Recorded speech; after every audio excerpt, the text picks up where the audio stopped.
Welcome to the Queen of Hearts podcast. And here's the queen herself, registered dietitian Heather Klug. Hello, everyone, and welcome to the Queen of Hearts podcast. Hello. Hi, Bethany. We're doing another remote podcast today. And today we are going to be discussing the impacts of smoking on your heart health. We've touched on this topic in several of our previous podcasts because smoking remains the single largest preventable cause of death and illness in the world. Smoking causes an estimated 480,000 deaths every year. That is about 1 in 5 deaths, everybody. That's a lot. And right now with COVID-19, some research has shown that people who smoke and develop COVID-19 infections are at a greater risk of serious complications. So usually hospitalization or going on a ventilator or ECMO. And then they're also, of course, at a greater risk of dying also from COVID-19. Right. Yeah. And because November 19th is the Great American Smokeout, there's no better time than today to talk about how smoking damages your heart and your whole cardiovascular system, and also why November 19th would be a great day to commit to quit. Yes. So ordinarily, I'd say I have some fun facts, but smoking shouldn't be, it's not a fun thing. So I'll say interesting. I have some interesting facts about smoking. Rates of cigarette smoking have actually declined over the past several decades. So from about 42% of people in 1965 to 13.7% in 2019, which is quite the dramatic decrease, right? Yeah, that's a big drop. Yeah, but that actually means that about 32.4 million Americans still smoke cigarettes. So that's a large number. And also, people need to know that the gains in these numbers are inconsistent. So some groups smoke more heavily or at higher rates, and then they suffer disproportionately from not only smoking-related cancer, like we hear about a lot, but other diseases as well, too. So, and it's probably no surprise, but these populations tend to be people who experience inequities in multiple areas of their life. So we're talking about people at lower socioeconomic levels, people without college degrees, Native Americans and Alaska Natives, African American and Black communities, LGBTQ communities, people in the military, and people with behavioral health issues. So these people are already kind of a little bit behind the 8 ball with other issues going on in life, and now they have the effects of smoking that can add to that. And a lot of those effects, like you mentioned, happen to your heart. Yeah, and I think we all know that smoking affects our lungs, right, Bethany? Definitely. But since we work in a cardiac awareness center, we're going to talk about how smoking affects your heart. Yes. Now, smoking damages every tissue and organ in your body, and your cardiovascular system is not spared that damage. Smoking increases the risk of heart disease and stroke by 2 to 4 times. That's significant. Yes. And women who smoke have a 25% higher risk of developing heart disease as compared to men who smoke. Of course. All right, so let's go through some of the stuff as to why this is. And one of the things has to do with nicotine. So nicotine makes your heart rate and your blood pressure skyrocket.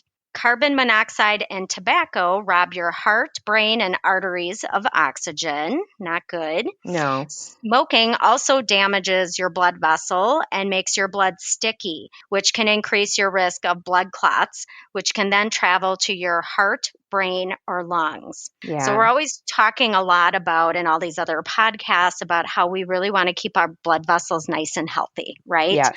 So smoking does not help with that at all. Quitting would, of course. Yes. So smoking lowers your tolerance for physical activity and decreases your HDL cholesterol, which is the good or the healthy cholesterol. And you want high amounts of that HDL, so not good there either. Now, a special added thing for women.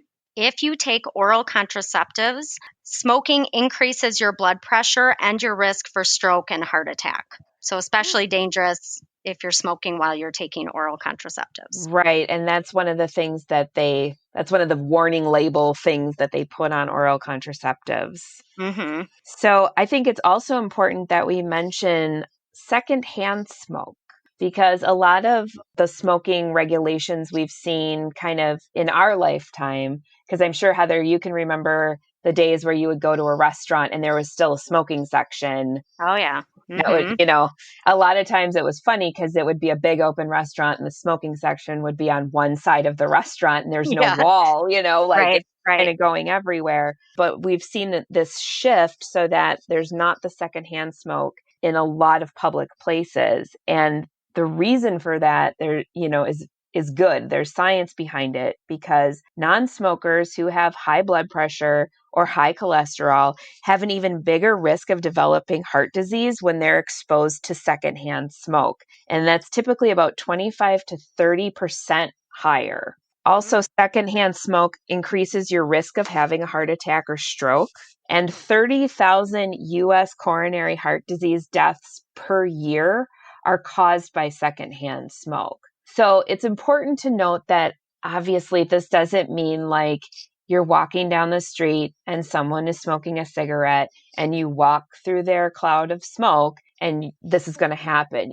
That's not the case. We're talking about being exposed on a regular basis, either by living with someone who smokes or working in a place that allows for smoking and constantly being exposed. It's something that would build up over time. It's not one or two encounters here and there. Right. That makes sense. Yeah. Well, let's give our listeners a little bit of good news. Oh, yes, we need good news today. Now, if you do smoke, you do have control over your fate. You have the power to quit. Yes. And while it is difficult to quit and it feels like the odds may be stacked against you, you should continue to make the effort. And why? Because the benefits of quitting start almost immediately. That's very important for people to know. Right. I don't think people get that it happens fast. Yes. So within 20 minutes after quitting, your heart rate and blood pressure drop close to normal levels. Like that's big. So you're already seeing some big benefits. 12 hours after quitting, the carbon monoxide level in your blood drops to normal. Also great. 2 weeks to 3 months after quitting, your circulation improves and your lung function increases. 1 to 9 months after quitting, coughing and shortness of breath decrease. Okay. And I know you're seeing some big spreads here, like 1 to 9 months. I think a lot of that maybe has to do with maybe how much the person smoked before that, right? And maybe even how long they had been smoking for. Right. If you're a pack or two a day smoker, it's going to take maybe a little longer to kind of see those benefits compared to somebody who maybe smoked just a couple cigarettes a day. Okay. Right. Exactly. Yeah, a few more things. So 1 year after quitting, the excess risk of coronary heart disease is half that of someone who still smokes, and your risk for a heart attack drops dramatically. So that's big. 5 years after quitting, your stroke risk can fall to that of a non-smoker after 2 to 5 years. 15 years after quitting, your risk of coronary heart disease is back to that of a non-smoker's. Awesome. Yeah, a couple other really benefits as well. Quitting smoking also lowers your risk of diabetes. It allows your blood vessels to work better and helps your heart and lungs to function properly. And the life expectancy for smokers is at least 10 years shorter than that of non-smokers. Quitting smoking before the age of 40 reduces the risk of dying from smoking-related disease by about 90%. Wow. That's huge. So quitting while you're younger will reduce your health risks more, but quitting at any age can give you back years of your life that would otherwise be lost to poor health or death. Yeah, definitely. And that's a perfect segue into talking about the Great American Smokeout. This is a campaign that I think we've heard about since I was a kid, at least. I don't know about you. But the idea for the Great American Smokeout grew from a 1970 event in Randolph, Massachusetts. This man named Arthur P. Mullaney asked people to take the money they would have spent on cigarettes in one day and donate that money instead to a high school scholarship fund. And that's cool. Yeah, it's a good way to, make a difference, right? So then in 1974, Lynn R. Smith, who was the editor of the Monticello Times in Minnesota, spearheaded Minnesota's first Don't Smoke Day, or they called it D-Day. Hmm. And then on November 18th in 1976, the California Division of the American Cancer Society got nearly 1 million people who smoked to quit for the day. And that event marked the first official smokeout. So 1 million people quitting in 1976 is pretty big. And then the following year, that was when the American Cancer Society took this smokeout and made it a nationwide event. So now on the third Thursday of November every year, the Great American Smokeout is held. Yeah. And that is a day that smokers are challenged to quit or to make a plan to quit. So, if you don't feel you can quit on that day, at least you have your plan on that day to quit. Right. So, what are the most effective ways to quit, right? Mm-hmm. It's not enough to say, hey, you should quit smoking. Because it's true that 90% of smokers who try to quit will start smoking again despite their best efforts, right? Mm-hmm. But it's also important to know that many people still actually quit. Otherwise, these numbers would not be going down every Right. year. Mm-hmm. So while estimates run as low as 6 times trying before successfully quitting, newer studies have shown it may take some people as many as 30 or more attempts to quit successfully. But the point is, you just keep trying until it sticks, Right. right? So how do you accomplish it? There's several ways. The first we're going to mention is the way I think most people think of it, and that's cold turkey. And so that means you throw the pack of cigarettes away and I'm never smoking again. And not surprisingly, that's one of the most difficult ways to do it because Mm-hmm. studies have shown that only 3 to 5% of those who try to quit this way are successful. Only the most disciplined people are able to quit this way because cold turkey means no help at all. No program, no nicotine replacement, no nothing. You just stop. Most smokers who've tried to quit have tried this way at least once, if not repeatedly. So it's difficult physically, it's difficult mentally, it's difficult emotionally. So if you want to quit this way, you should mentally prepare yourself and really, really commit to it. And also be sure to prepare yourself for symptoms of nicotine withdrawal. Because if you're not going to take anything for them, you need to be aware of what they might be like for you before you actually fully commit to this.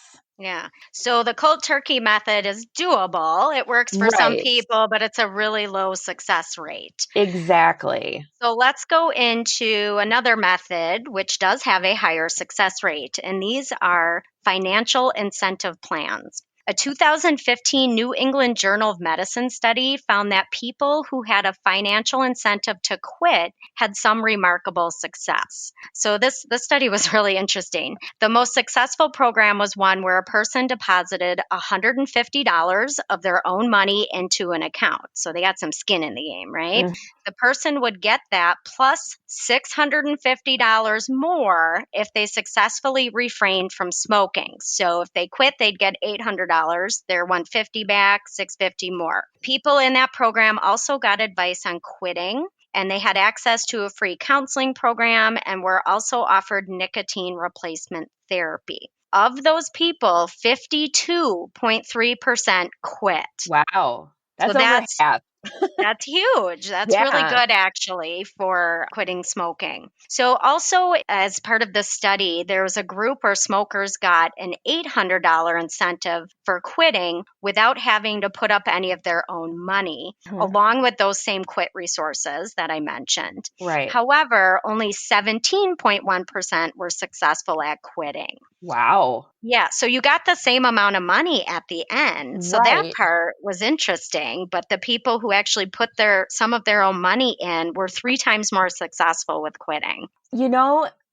I can see how that would happen because, like, we see this with we do this annual holiday challenge, which is called Maintain, Don't Gain, where people put up $10 of their own money. And if Mhm. their weight stays within a certain range by the new year, they get that money back plus a portion of, any of the money that's left over in the kitty.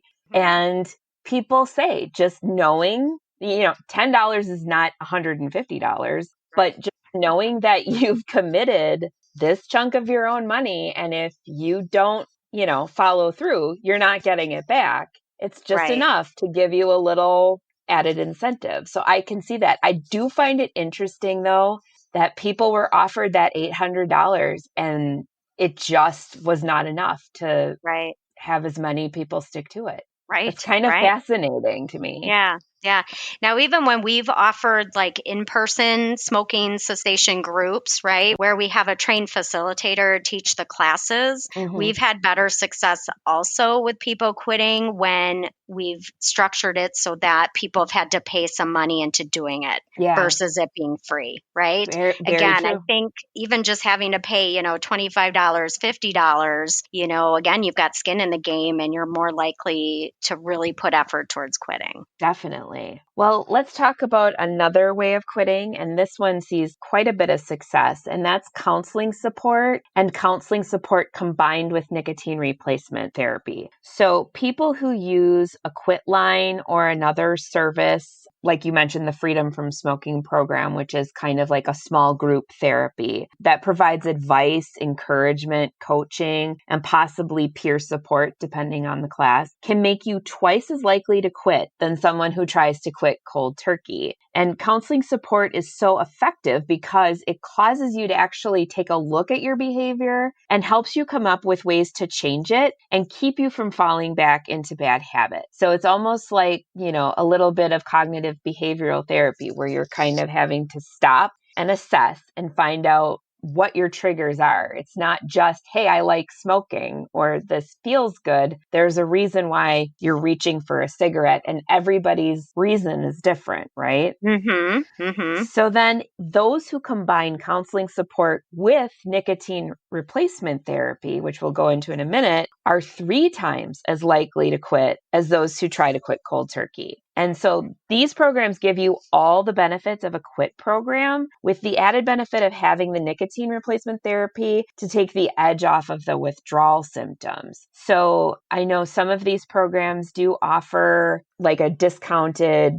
nicotine replacement therapy because nicotine replacements are not free and they're not cheap all the time Right. either. Right. Yes. So I just wanted to add to this because, especially with COVID-19, probably one of the best ways to quit smoking, if you're looking to do that right now, is to maybe do an online program. So I'm going to go through 3 of them. So, Bethany, you've mentioned Freedom from Smoking. Mhm. So, this is a program offered through the American Lung Association, and you can sign up for that at www.lung.org. So, it's basically what Bethany was describing before, where you pick a quit date, you learn your triggers, you come up with ways to deal with those triggers for smoking, and you are provided emails or texts to kind of support you along the way. And then I believe they offer nicotine replacement therapy as part of that as well. Okay. Then there is a national program. It's called Smokefree.gov. So this is a government run program. Again, it's structured kind of the same way with the quit date and working through the triggers and all of that.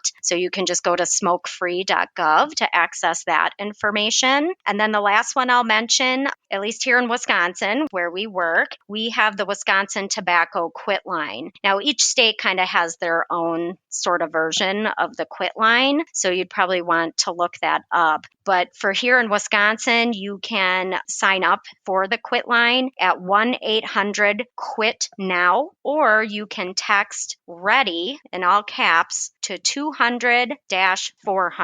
Those of you who didn't have a pen handy for that, we will include all of this information in our show notes as well. Yeah. So what's cool about the quit line, it's open to anyone with a Wisconsin area code over the age of 13. Isn't that kind of Oh, cool? wow. Yeah, Yeah. I originally thought it was 18, but it's actually 13. They also make accommodations for those with hearing impairments as well as interpreters for nearly every language. Oh, that's And good. yeah, they also help people with quitting vaping and chewing tobacco as well. So that's cool. And then we're going to go into the nicotine replacement therapy. And Bethany, you mentioned that it can often be expensive. So if people sign up through the Quit line. So you register for the services and then you speak with a Quit line coach and make a plan to quit. Then your coach will mail a free 2-week supply of nicotine replacement to you, and you can choose between the patch, the lozenge, or the gum. So kind of a little incentive there to help with quitting smoking as well. Right. Okay? You do have to do a little work first. Yes. Yeah. All right. So that leads us into talking about nicotine replacement therapy. And so these are things like, gum, the lozenges or patches, and they've been shown to increase the likelihood of someone quitting when using them by 50 to 70%. That's Wow. big. Yes. No one method worked any better than the other. So that's kind of good news too. You're often using them for like 8 to 12 weeks as well. And I know that my husband is a former smoker, and I know that he sometimes will use the gum if he's having a particularly stressful, you have those moments where your triggers kind of flare up again, and he'll have a little bit of the gum on hand for those days where he's just kind of struggling to get through, just on willpower alone. So Okay. Just to add one more thing also, because we've talked about how expensive nicotine replacement therapy can be, there are ways you can get discounts with that as well. So if you go to GoodRx, you can get online discounts or you can get like a code. So when you go to buy that at the store, you get money taken off of that. And then all the different nicotine replacement products, if you go to those company websites like Nicoderm or Nicorette, they usually have coupons on there as well that you can download. yeah. So leading away from the nicotine therapy, there's also prescription drugs that may be helpful. And so if you already have a primary care physician, or if you're seeing a doctor for other conditions who might want you to quit smoking for their reasons, you can speak to them about these drugs. Chantix is one of them that you might have heard of. It's nicotine free. So it's not a nicotine replacement pill. I think some people tend to think that it is, but it's not. What it does is it attaches to the nicotine receptors in your brain, and it releases dopamine in smaller levels than nicotine would. So it blocks the nicotine from actually reaching your brain. And instead, the chemicals in the Chantix give you that same good feeling that you would get from the cigarette. So it kind of helps you in that way. It's kind of interesting. That's actually really cool. Yeah. So, and from what I understand, you actually start taking it several days before your quit date. So it's kind of built up in your system, and it helps to ease that transition a little more. Also, some antidepressants seem to have some success with helping smokers quit as well. And they have been shown to be even more successful when used along with nicotine replacement therapy. So your doctor would be able to give you a little more information as to which of those would work for you. And then the last way to quit is finding a buddy and quitting together, especially if that buddy is someone in your household who smokes, such as your spouse or partner, because according to a study published in the Journal of the American Medical Association's Internal Medicine, people were more successful at quitting if their partner quit as well, which stands to reason. I mean, we've had people come into our center and say, I really want to quit smoking, but my husband or my wife doesn't. And that just makes things so much more complicated and so much more difficult. So, yeah. Well, quitting smoking is one of the best things you can do, not only for your heart health, but your general health as well. Pick a date. Might we suggest November 19th? That's next Thursday. To quit and make a plan to do it. You can find links to quitting resources and how to participate in the Great American Smokeout in our show notes. You can do it, ladies. Yes, you can. Woo. Well, thanks for joining us today. And as we always say, be the ruler of your own heart. Goodbye. Bye-bye.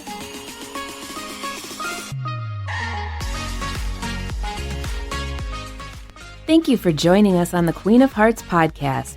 Our podcast is recorded here at the Karen Yance Women's Cardiac Awareness Center inside Aurora St. Luke's Medical Center in Milwaukee, Wisconsin. For more heart-healthy tips, info, recipes, and more, visit our website at www.karenyancecenter.org, Like us on Facebook at Karen Yance Center and follow us on Pinterest. If you like what you hear, subscribe to our show and be sure to tell your friends. Until next time, ladies, be ruler of your own heart.